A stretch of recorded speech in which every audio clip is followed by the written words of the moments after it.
नमस्कार। आप सभी का स्वागत है। आज का मेरा यह वीडियो कक्षा 10 के विद्यार्थियों के लिए है। स्पर्श भाग 2 पाठ 1 साखी। सबसे पहले हम साखी शब्द के अर्थ को समझेंगे। साखी शब्द साक्षी शब्द का ही बदला हुआ रूप है। साक्षी शब्द साक्ष्य से बना है, जिसका अर्थ होता है प्रत्यक्ष ज्ञान, अर्थात जो ज्ञान सबको स्पष्ट दिखाई दे। यह प्रत्यक्ष ज्ञान गुरु द्वारा शिष्य को प्रदान किया जाता है। संत संप्रदाय में अनुभव ज्ञान का ही महत्व है, शास्त्रीय ज्ञान अर्थात वेद पुराण इत्यादि का नहीं। कबीर का अनुभव क्षेत्र बहुत अधिक फैला हुआ था, अर्थात कबीर जगह जगह घूमकर प्रत्यक्ष ज्ञान प्राप्त करते थे। इसलिए उनके द्वारा रचित साखियों में अवधी, राजस्थानी, भोजपुरी और पंजाबी भाषाओं के शब्दों का प्रभाव स्पष्ट दिखाई देता है। इसी कारण उनकी भाषा को पचमेल खिचड़ी अर्थात अनेक भाषाओं का मिश्रण कहा जाता है। कबीर की भाषा को सधुकड़ी भी कहा जाता है। कवि परिचय। पूरा नाम कबीर दास। जन्म लहरतारा काशी। मृत्यु मगहर उत्तर प्रदेश। माता पिता नीमा नीरू। पत्नी लोई माल। गुरु रामानंद जी। प्रमुख शिष्य धर्मदास। ऐसी वाणी बोलिए मन का आपा खोई, अपना तन शीतल करई औरन कौसुक होई। वाणी शब्द का अर्थ होता है वाणी, बोली या वचन। आपा अहम, अहंकार। खोई त्याग करना। शीतल शीतल, ठंडा या अच्छा। औरन दूसरों को। होई होना। व्याख्या। प्रस्तुत साखी में कवि कबीर दास जी मीठी बोली बोलने और दूसरों को दुख न देने की बात कही है।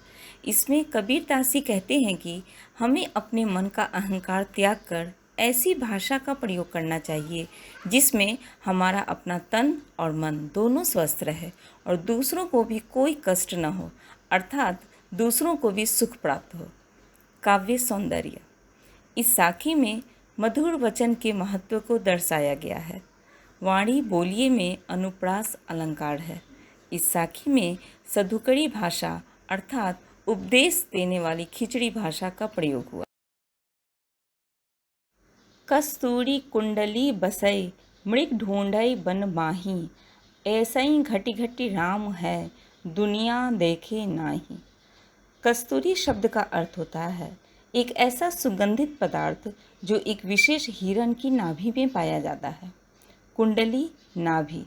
बसई बसता है, निवास करता है या रहता है। मृग हिरण। बन वन। घटी घटी कण कण। माही के भीतर। व्याख्या।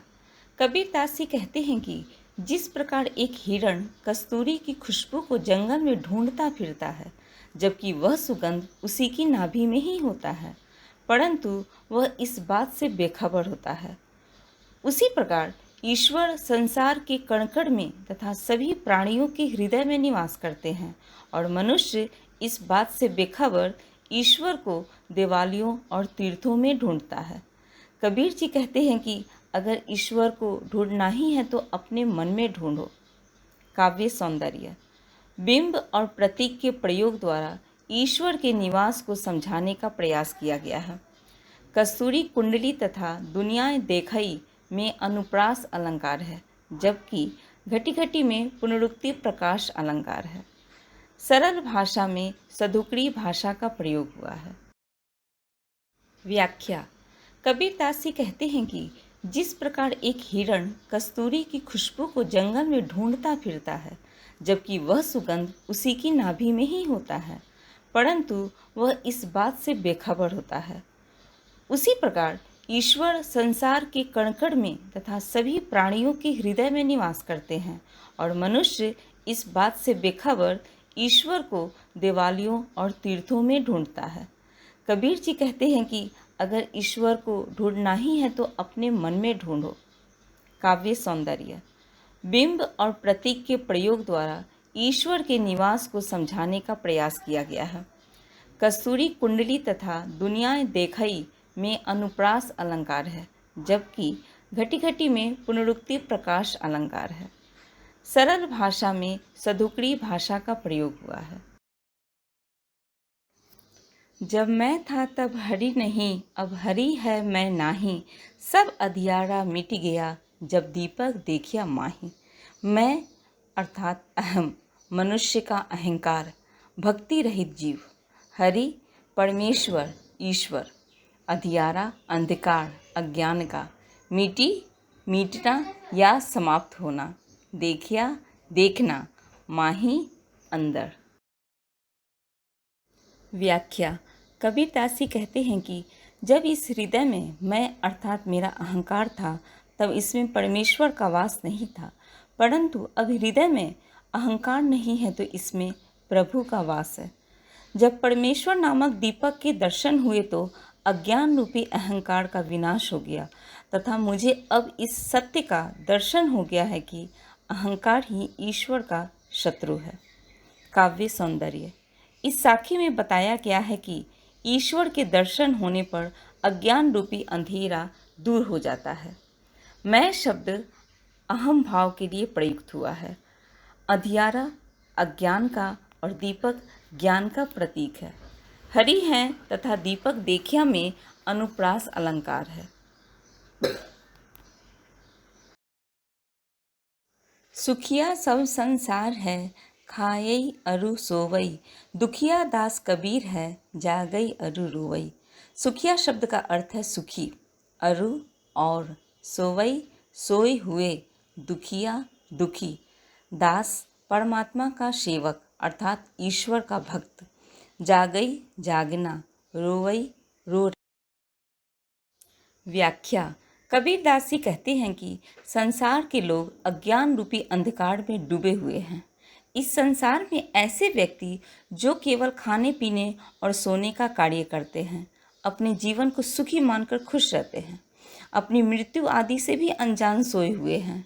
ये सब देखकर कबीर दुखी हैं और वे रो रहे हैं। उन्हें संसार की नश्वरता का ज्ञान है, इसीलिए वे प्रभु को पाने की आशा में हमेशा चिंता में जागते रहते हैं। काव्य सौंदर्य। इस साखी में बताया गया है कि भौतिक सुख के पीछे भागने वाले लोग संसार की नश्वरता से अनजान रहते हैं। सरल एवं सहज भाषा में सधुकड़ी भाषा का प्रयोग हुआ है। सुखिया सब संसार तथा दुखिया दास में अनुप्रास अलंकार। Thank you for watching this video. इस पाठ की आगे की शाखी मैं दूसरे वीडियो में लेकर आऊँगी जो पार्ट 2 के नाम से होगा। अगर आपको यह वीडियो पसंद आया हो, आपके लिए उपयोगी हो, तो प्लीज़ इस वीडियो को लाइक करें, शेयर करें और अपना सुझाव कमेंट बॉक्स में अवश्य लिखें। और जिन लोगों ने अभी तक मेरे चैनल को सब्सक्राइब नहीं किया है तो प्लीज़ सब्सक्राइब कर लें ताकि मेरे आने वाली वीडियो आप तक पहुंच सके। मिलते हैं अगले वीडियो में, तब तक के लिए